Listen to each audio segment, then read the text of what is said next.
Hi everyone! Welcome back to another episode. I'm your host of Child of God. I'm so excited to be back on another episode, and I hope you guys are liking the episode so far. We're back with another Genesis reading. We're reading Genesis 7 in New Living Translation.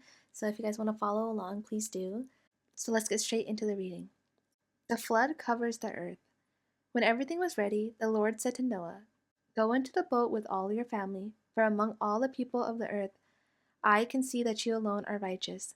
Take with you 7 pairs, male and female, of each animal I have approved for eating and for sacrifice, and take 1 pair of each of the others. Also take 7 pairs of every kind of bird. There must be a male and a female in each pair to ensure that all life will survive on the earth after the flood. 7 days from now, I will make the rains pour down on the earth, and it will rain for 40 days and 40 nights, until I have wiped from the earth all the living things I have created." So Noah did everything as the Lord commanded him. Noah was 600 years old when the flood covered the earth. He went on board the boat to escape the flood, he and his wife and his sons and their wives. With them were all the various kinds of animals. Those approved for eating and for sacrifice, and those were not, along with all the birds and the small animals that scurry along the ground. They entered the boat in pairs, male and female, just as God had commanded Noah. After 7 days, the waters of the flood came and covered the earth. When Noah was 600 years old, on the 7th day of the 2nd month, all the underground waters erupted from the earth, and the rain fell in mighty torrents from the sky. The rain continued to fall for 40 days and 40 nights. That very day, Noah had gone into the boat with his wife and his sons, Shem, Ham, and Japheth, and their wives.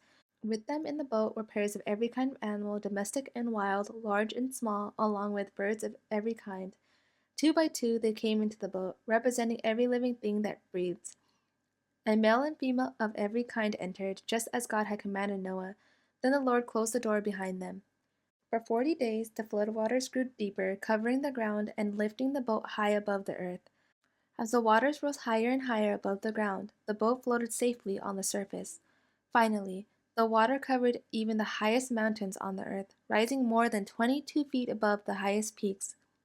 All the living things on earth died: birds, domestic animals, wild animals, small animals that scurry along the ground, and all the people. Everything that breathed and lived on dry land died. God wiped out every living thing on the earth: people, livestock, small animals that scurry along the ground, and the birds of the sky. All were destroyed. The only people who survived were Noah and those with him in the boat, and the flood waters covered the earth for 150 days. So that is the end of Genesis 7. I hope you guys have a really beautiful day. I'll see you guys in the next episode. Bye!